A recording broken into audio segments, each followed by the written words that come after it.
Hello guys, in today's video I'm going to show you how you can add your bank account to your payment methods on Kraken. This tutorial is quick and simple, so make sure to subscribe to this channel before we dive into.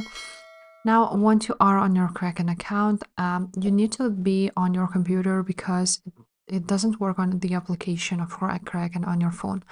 So you want to go ahead and click on your profile icon at the top, and now you're going to see payment methods. So you want to click on it.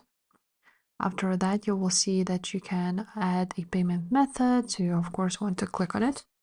And after that, you can add a payment card from here. Now, after that, you will see all of these payment methods and you will have an option to do an online banking by Trustly to connect your bank account. So you want to choose this option.